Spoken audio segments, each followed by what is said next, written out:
a new way of classifying three-rail trains, on this episode of Toy Train Tips and Tricks. For more than 50 years, toy train collectors and operators have described and classified their trains by the era in which they were manufactured. Terms like Prewar, Postwar, MPC, and Modern Era.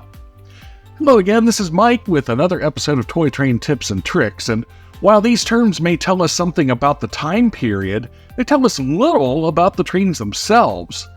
What if, instead, we followed the lead of zoology and other sciences and classified our trains by their characteristics instead?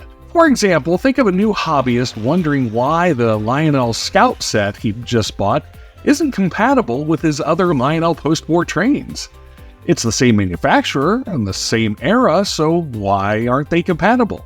On the other hand, what if the traditional Lionel post-war trains carried one classification and the Scout set another?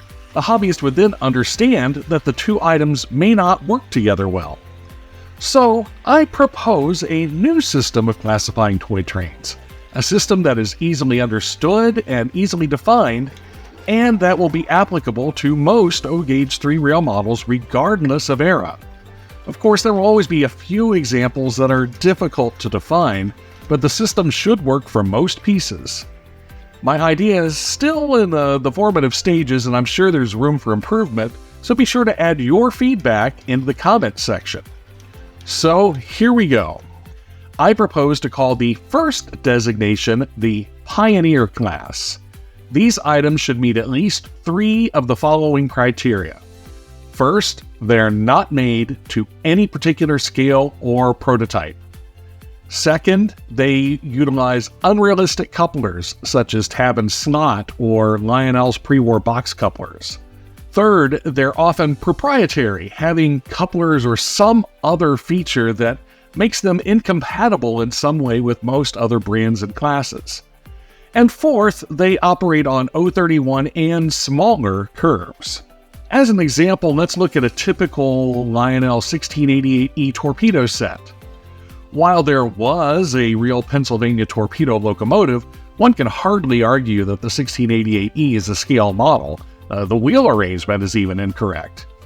And the cars that go with it not only lack scale, but one would be hard-pressed to find any prototype cars that match them. Second, they utilize Lionel's unrealistic box couplers, which also meets the third component in that they are incompatible with Lionel's later knuckle couplers and also most Tab and Slot designs. And the locomotives and cars are designed for O31 and smaller track. These items meet all 4 criteria, so it would fit into the Pioneer class. But don't all pre-war trains fit into this class? Well, no.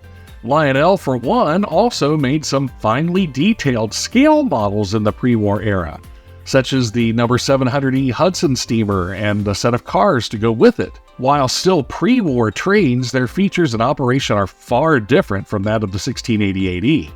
Further, some post-war trains will fit into this category as well. Most of the Marx train line fits this category. They have unrealistic, non-compatible couplers. They operate on O31 and smaller track. Most have proprietary features, namely that fat wheel gearing on single reduction motors that makes them incompatible with Lionel and other lines. A few Marx items, like the 3/16" scale cars in the E7, are made somewhat to scale, just not O-scale, but they still meet the other 3 criteria, placing them in that Pioneer classification, even though they were manufactured as late as the 1970s. Likewise, the previously mentioned Lionel Scout sets, meaning the original 1948 to 52 sets, they fall into the Pioneer class because of their unrealistic couplers, incompatibility with other trains, and their O27 operation. The next classification would be called the Classic class. The first characteristic of this class is that the items are built to reasonably represent a particular prototype design. They may not be exactly to scale, but they give the general impression of overall dimensions of a real train. Second, they have Lionel-compatible knuckle couplers. Third, they are operationally compatible with other trains in this class. And finally, they operate on a minimum curve diameter of O27 to O42. Items in this class should meet, again, at least 3 of these 4 criteria. Most of Lionel's offerings from 1945 to today fit into this category. From number 6464 boxcars to Lion Chief starter sets, most items meet at least 3 elements of this classification: knuckle couplers, compatibility with other trains, and O27 to O42 operation. And some meet all 4 criteria with scale or near-scale dimensions.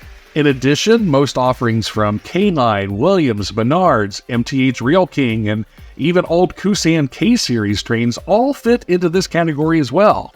It is by far the largest class of trains, and I believe one of the reasons that the hobby has survived is this high degree of compatibility among manufacturers for over half a century. You can have confidence that a 2023 Menards FP7 will work with your 1952 Lionel 2500 series passenger cars.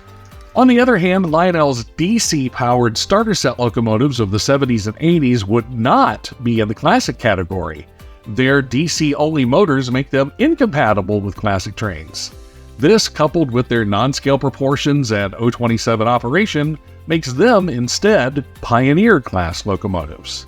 Likewise, Kusan's original battery-powered beep diesels would fall into the Pioneer class, while the RMT reissues of the same models would be classic, as their motors were now compatible with other trains in this series. The last classification is the modular class. The first criteria of this class is that these trains are true scale models. Second, they may have Lionel-compatible couplers, or they may have a scale-sized knuckle coupler. Third, they have add-on details to improve the realism. And last, they operate on O42 and larger minimum curves. Among the trains in this class, you will find Lionel's Legacy series, MTH's Premier line, and older offerings from Weaver, Right of Way, and others. Lionel's Prewar number 700E Hudson and the scale cars that went with it would also fit into this classification. These are also scale models, regardless of the era of their manufacture. There are some scale models of smaller items which may still operate on O27 curves, but even so, models in this class should still meet the other 3 criteria. There's also a secondary metric to my classification system, and that is the control type. First, obviously, is conventional control. This classification includes all trains that were controlled using a standard transformer and no additional accessories. Nearly all Pioneer-class trains and most classic trains would have this designation. Some modular-class trains also fit this category. On the opposite end is, of course, command control. These trains use an onboard microprocessor or decoder to control the various functions of the locomotive. The trains operate on a constant track voltage, and a separate transmitter or encoder is necessary to communicate with the decoder. This can sometimes be achieved with a mobile phone or tablet using Bluetooth or Wi-Fi technology, but either way, the system requires the use of additional power accessories for the operation.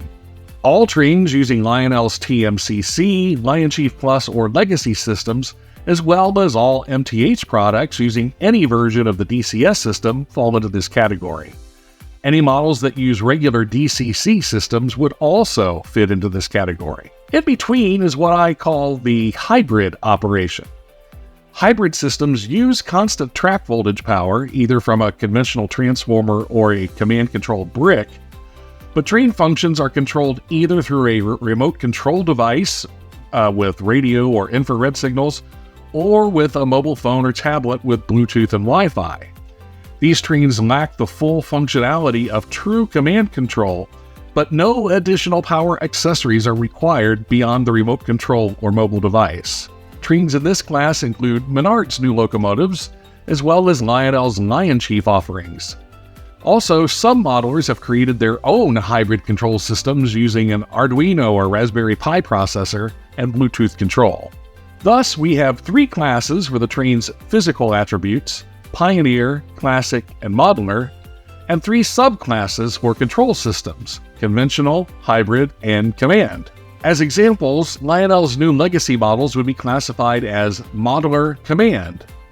In the 1990s, however, Lionel made many reissues of post-war classics like the GP7, but with TMC command control.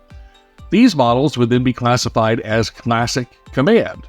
Lionel's modern reissue of the Lionel Spirit of 76 U36B, known as the Patriot, would be an example of Classic Hybrid due to its Lion Chief control system. Likewise, the new Menards FP7 locomotives with remote control operation would also be classified as Classic Hybrid. So with 3 classes and 3 subclasses, we can now group our trains of any era and any manufacturer into similar groups, and following these classifications, we can know with a degree of certainty which items may or may not be compatible with one another. Leave comments on your thoughts. Does this system work? Should there be more classifications? Should they have different names? Or is this even a good idea? As I stated before, this is a work in progress, just the seed of an idea. In any case, I hope you enjoyed watching this video as much as I enjoyed making it, and if so, please give it a like, share it, subscribe, and tell your friends and neighbors. Then, keep the trains running, regardless of their class, and we'll catch you again on the next episode of Toy Train Tips and Tricks.